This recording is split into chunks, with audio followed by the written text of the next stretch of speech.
Hi ಎಲ್ಲರಿಗೂ ನಮಸ್ಕಾರ, welcome back to our YouTube channel. ಯಾರೆಲ್ಲ ವಿಡಿಯೋಸ್ ಅನ್ನ ಸಬ್ಸ್ಕ್ರೈಬ್ ಮಾಡದೆ ನೋಡ್ತಾ ಇದ್ರ ಸಬ್ಸ್ಕ್ರೈಬ್ ಮಾಡ್ಕೊಳ್ಳಿ ಅಂಡ್ ಇದರ ಒಂದು ಉಪಯೋಗವನ್ನ ಪಡ್ಕೊಳ್ಳಿ ಅಂತ ಹೇಳ್ತಾ, ನೋಡಿ ನಾವು ಹಿಂದಿನ ತರಗತಿಯಲ್ಲಿ ಸ್ನಾಯುಗಳ ಸಂಕೋಚನ ಸ್ನಾಯುಗಳ ಸಂಕೋಚನ ಯಾವ ರೀತಿ ಇರುತ್ತೆ ಅನ್ನೋದ್ರ ಬಗ್ಗೆ ನಾವು ನೋಡಿದ್ವಿ, ಹೌದಲ್ವಾ? ಸ್ನಾಯುಗಳ ಸಂಕೋಚನದ ಕಾರ್ಯವಿಧಾನ ಯಾವ ರೀತಿಯಾಗಿರುತ್ತೆ ಅಂತೆಲ್ಲ ನೋಡಿದ್ವಿ. ಈಗ ಕಂಕಾಲ ವ್ಯೂಹ ಅಂದ್ರೆ ಏನು ಅಂತ ನೋಡೋಣ.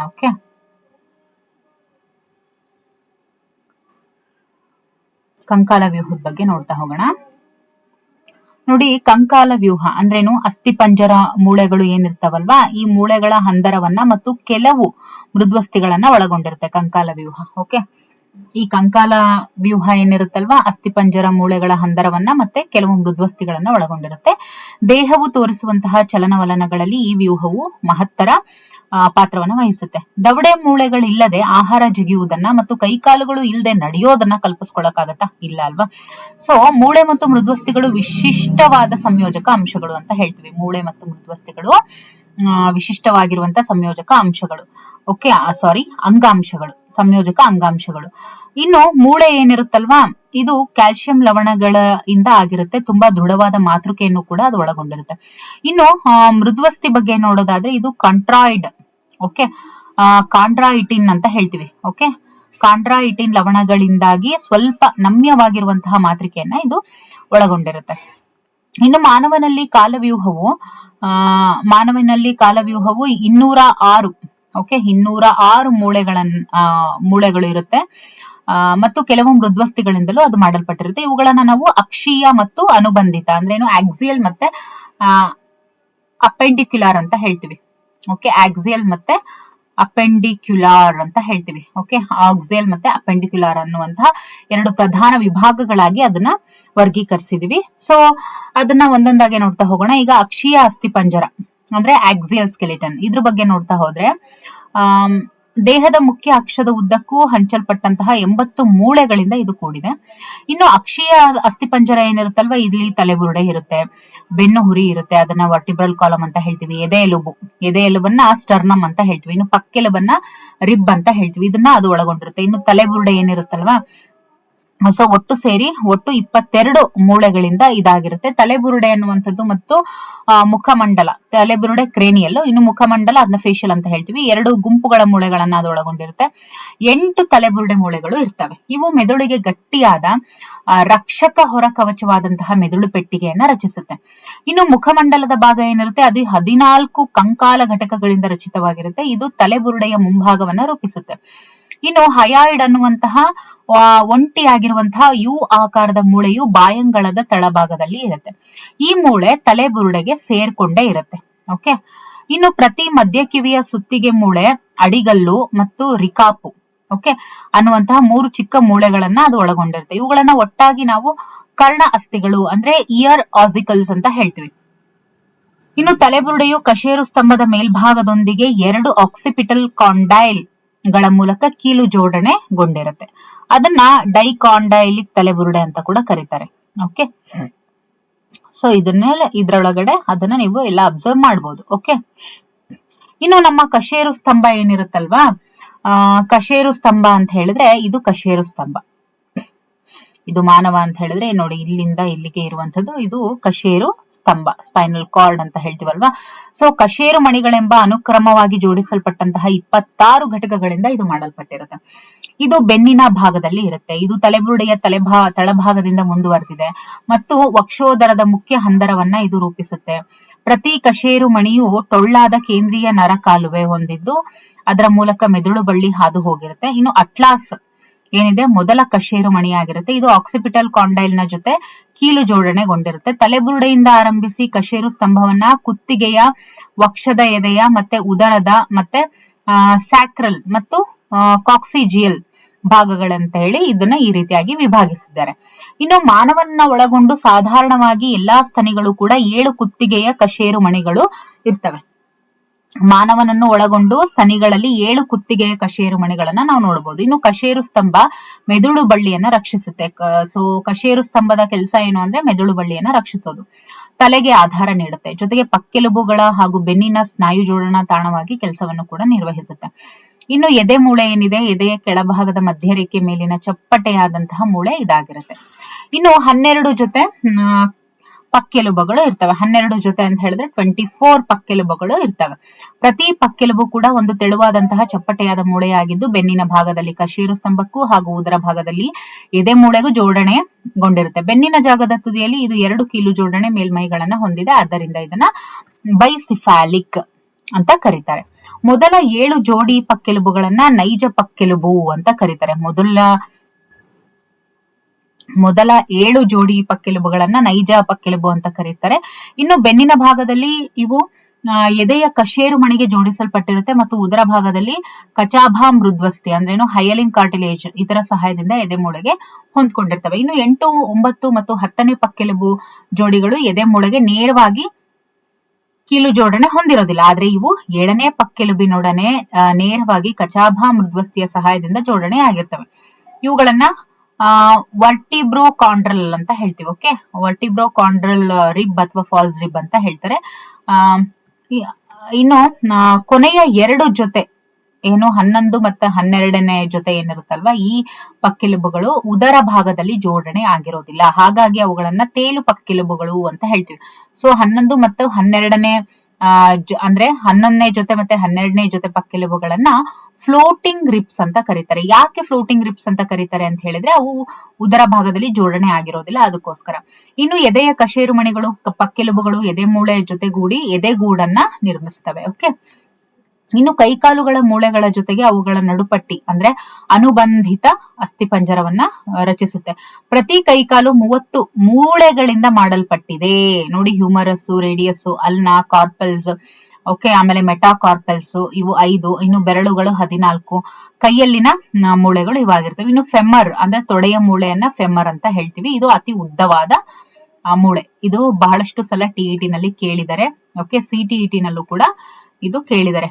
ಅತಿ ಉದ್ದವಾದ ಮೂಳೆ ತೊಡೆಯ ಮೂಳೆ, ದಟ್ ಇಸ್ ಫೆಮ್ಮರ್ ಅಂತ ಹೇಳ್ತಾರೆ. ಟಿಬಿಯಾ ಮತ್ತು ಫಿಬುಲಾ, ಟಾರ್ಸಲ್, ಕಣಕಾಲು ಕಟ್ಟು ಮೂಳೆ ಇವು 7.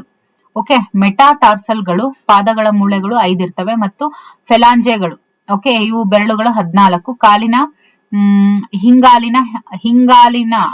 ಹಿಂಗಾಲಿನ ಮೂಳೆಗಳನ್ನ ಏನಂತ ಕರೀತಾರೆ, ಹೈಂಡ್ ಲಿಬ್ ಅಂತ ಕರೀತಾರೆ.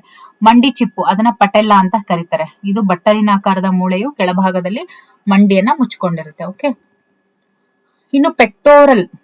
ಓಕೆ, ಪೆಕ್ಟೋರಲ್ ಮತ್ತು ಪೆಲ್ವಿಕ್ ನಡು ಪಟ್ಟಿಗಳ ಮೂಳೆಗಳು ಅಕ್ಷೀಯ ಅಸ್ಥಿಪಂಜರದೊಂದಿಗೆ ಅನುಕ್ರಮವಾಗಿ ಮೇಲಿನ ಮತ್ತು ಕೆಳಗಿನ ಕೈಕಾಲುಗಳಿಗೆ ಜೋಡಣೆಗೊಂಡಿರ್ತವೆ. ಪ್ರತಿ ನಡುಪಟ್ಟಿಯು 2 ಸಮಭಾಗಗಳಿಂದ ಮಾಡಲ್ಪಟ್ಟಿರುತ್ತೆ. ಪೆಕ್ಟೋರಲ್ ನಡುಪಟ್ಟಿ ಏನಿರುತ್ತಲ್ವಾ, ಪ್ರತಿ ಅರ್ಧ ಭಾಗ ಕೂಡ ಕ್ಲಾವಿಕಲ್ ಮತ್ತು ಸ್ಕ್ಯಾಪುಲಾಗಳನ್ನ ಒಳಗೊಂಡಿರುತ್ತೆ. ಈ ಸ್ಕ್ಯಾಪುಲಾ ಏನಿರುತ್ತಲ್ವಾ, ಇದು ದೊಡ್ಡದಾದ ತ್ರಿಕೋನ ಆಕಾರದ ಚಪ್ಪಟೆ ಆಗಿರುವಂತಹ ಮೂಳೆ ಇದಾಗಿರುತ್ತೆ. ಇನ್ನು ಎದೆಯ ಭಾಗದ ಮೇಲ್ಭಾಗದಲ್ಲಿ ಅದಿರುತ್ತೆ. ಇನ್ನು 2ನೆಯ ಮತ್ತು 7ನೆಯ ಪಕ್ಕೆಲುಬುಗಳ ಮಧ್ಯೆ ಇರುತ್ತೆ. ಸ್ಕ್ಯಾಪುಲಾದ ಮೇಲ್ಭಾಗದ ಚಪ್ಪಟೆಯಾದ ತ್ರಿಕೋನಾಕಾರದ ಭಾಗ ಏನಿರುತ್ತಲ್ವಾ, ಅದು ಮುಳ್ಳು ಅಂತ ಹೇಳುವಂತಹ ಸ್ವಲ್ಪವೇ ಉಬ್ಬಿರುವಂತಹ ಏಣನ್ನ ಅದು ಹೊಂದಿರುತ್ತೆ. ಇದು ಚಪ್ಪಟೆಯಾದ ವಿಸ್ತಾರವಾಗಿರುವ ಆಕ್ರೋಮಿಯಾನ್ ಪ್ರವರ್ಧ ಅಂದ್ರೇನು, ಆಕ್ರೋಮಿಯಾನ್ ಪ್ರೋಸೆಸ್ ಆಗಿ ಅದು ಹೊರಚಾಚಿಕೊಂಡಿರುತ್ತೆ. ಇದ್ರ ಜೊತೆ ಕ್ಲಾವಿಕಲ್ ಕೀಲು ಜೋಡಣೆಗೊಂಡಿರುತ್ತೆ. ಆಮೇಲೆ ಆಕ್ರೋಮಿಯಾನ್ ಕೆಳಗಿರುವಂತಹ ತಗ್ಗನ್ನ ಗ್ಲೀನಾಯ್ಡ್ ಕುಹರ ಅಂತ ನಾವು ಕರಿತೀವಿ. This is also very important for examination. ಅದು ಹ್ಯೂಮರಸ್ ನ ಶಿರಭಾಗದೊಂದಿಗೆ ಕೀಲು ಜೋಡಣೆಗೊಂಡು ಭುಜದ ಕೀಲನ್ನ ರೂಪಿಸುತ್ತೆ. ಪ್ರತಿ ಕ್ಲಾವಿಕಲ್ ಉದ್ದವಾದ ತೆಳು ಮೂಳೆಯಾಗಿದ್ದು 2 ತಿರುವನ್ನ ಹೊಂದಿರುತ್ತೆ. ಈ ಮೂಳೆಯನ್ನ ಸಾಮಾನ್ಯವಾಗಿ ಕೊರಳಪಟ್ಟಿ ಮೂಳೆ ಅಂತ ಕೂಡ ಕರೀತಾರೆ.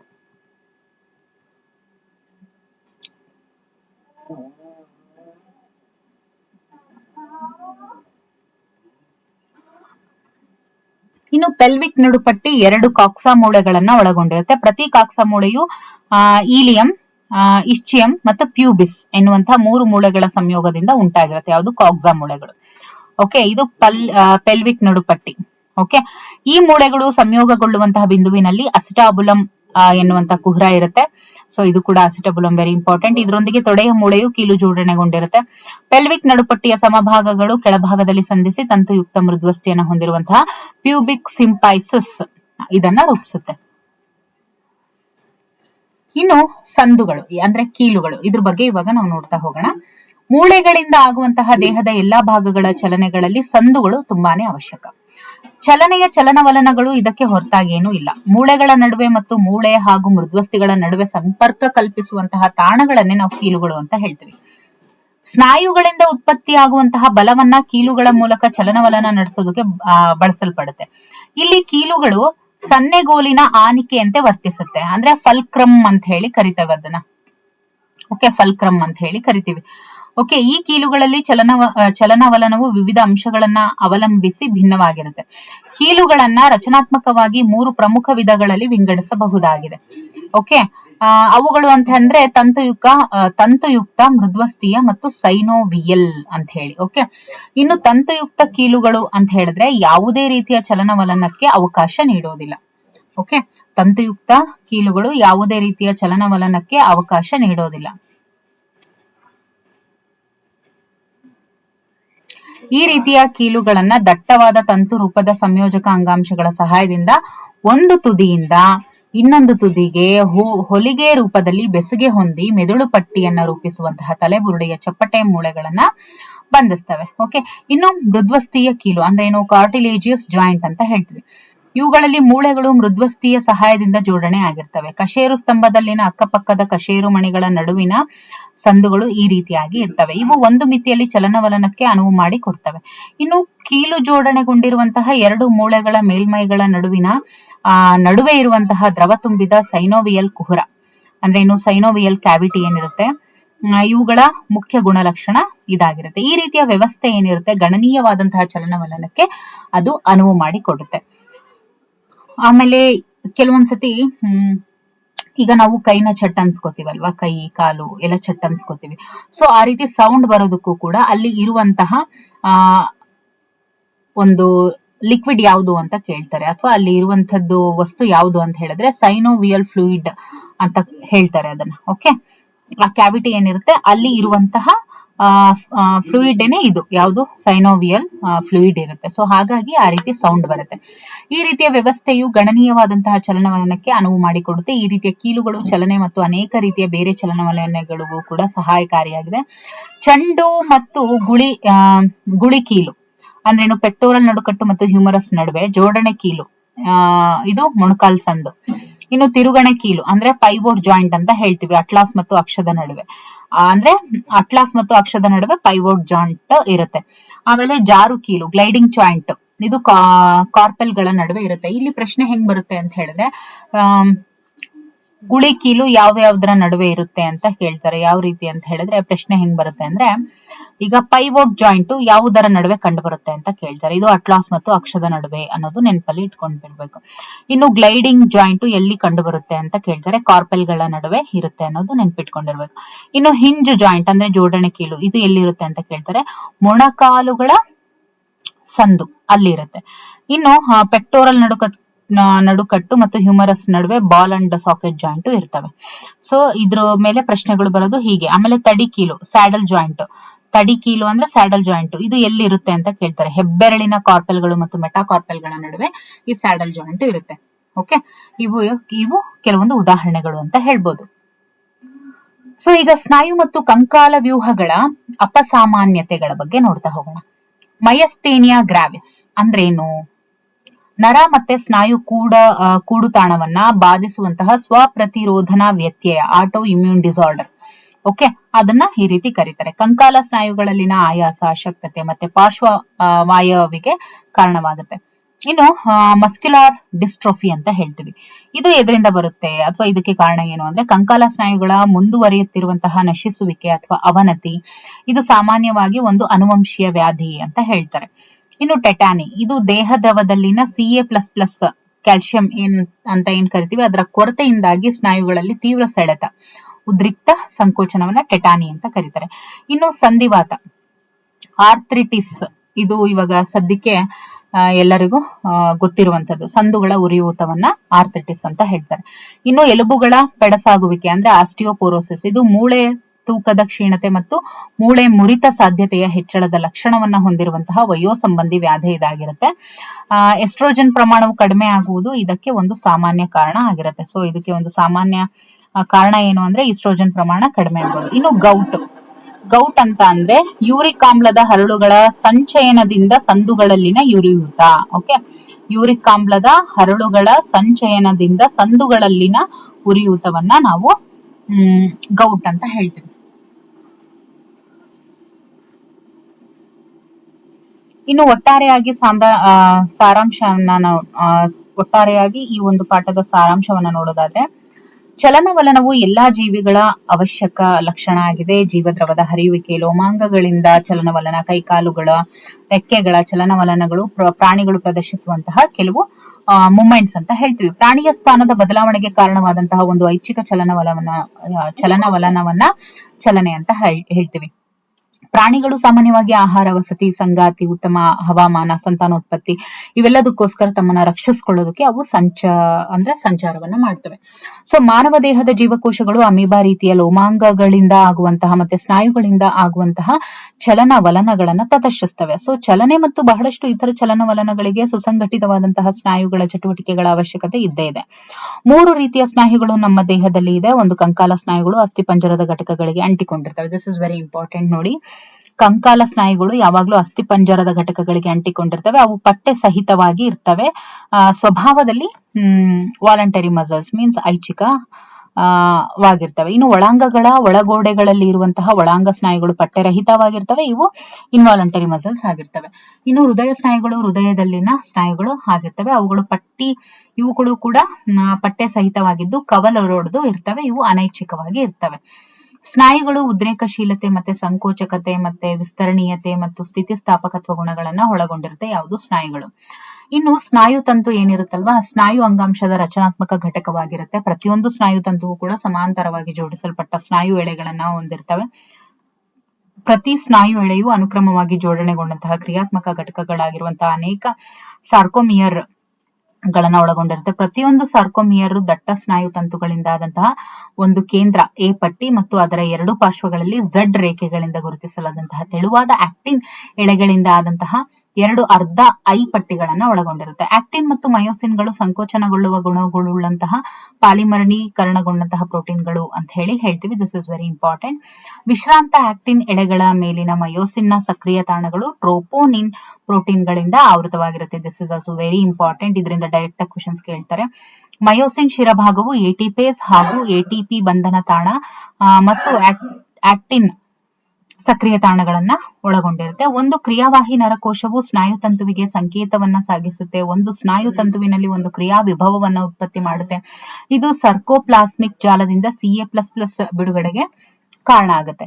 ಇನ್ನು CA++ ಆಕ್ಟಿನ್ ಅನ್ನ ಸಕ್ರಿಯಗೊಳಿಸಿ ಅದು ಮಯೋಸಿನ್ ಶಿರದೊಂದಿಗೆ ಬಂಧನವಾಗುವಂತೆ ಅಥವಾ ಬಂಧವಾಗೋದಂತೆ ಅಂದ್ರೆ ಬಾಂಡ್ ಆಗೋ ತರ ಮಾಡಿ ಒಂದು ಅಡ್ಡ ಸೇತುವೆಯನ್ನ ರೂಪಿಸುತ್ತೆ. ಈ ಅಡ್ಡ ಸೇತುವೆಗಳು ಆಕ್ಟಿನ್ ಎಳೆಗಳನ್ನ ಎಳೆದು ಅವುಗಳ ಮಯೋಸಿನ್ ಎಳೆಗಳ ಮೇಲೆ ಜಾರುವಂತೆ ಮಾಡಿ ಸಂಕೋಚನವನ್ನ ಉಂಟು ಮಾಡ್ತವೆ. ಆನಂತರ CA++ ಅಯಾನುಗಳು ಸರ್ಕೋಪ್ಲಾಸ್ಮಿಕ್ ಜಾಲಕ್ಕೆ ಮತ್ತೆ ವಾಪಸ್ ಹೋಗ್ತವೆ. ಸೊ ಇದರಿಂದ ಆಕ್ಟಿನ್ ನಿಷ್ಕ್ರಿಯಗೊಳ್ಳುತ್ತೆ, ಅಡ್ಡ ಸೇತುವೆಗಳು ಮುರಿತವೆ ಮತ್ತು ಸ್ನಾಯುಗಳು ವ್ಯಾಕೋಚನಗೊಳ್ತವೆ. ಓಕೆ, ಇನ್ನು ಸ್ನಾಯುಗಳ ಪುನರಾವರ್ತಿತ ಉತ್ತೇಜನವು ಅವುಗಳ ಬಳಲುವಿಕೆಗೆ ಕಾರಣವಾಗುತ್ತೆ. ಸ್ನಾಯುಗಳನ್ನ ಅವುಗಳಲ್ಲಿರುವಂತಹ ಕೆಂಪು ವರ್ಣದ ಮಯೋಗ್ಲೋಬಿನ್ ಕೆಂಪು ವರ್ಣದ ಮಯೋಗ್ಲೋಬಿನ್ ವರ್ಣದ್ರವ್ಯದ ಆಧಾರದ ಮೇಲೆ ಕೆಂಪು ಮತ್ತು ಬಿಳಿ ತಂತುಗಳನ್ನು ವರ್ಗೀಕರಿಸಿದ್ದಾರೆ.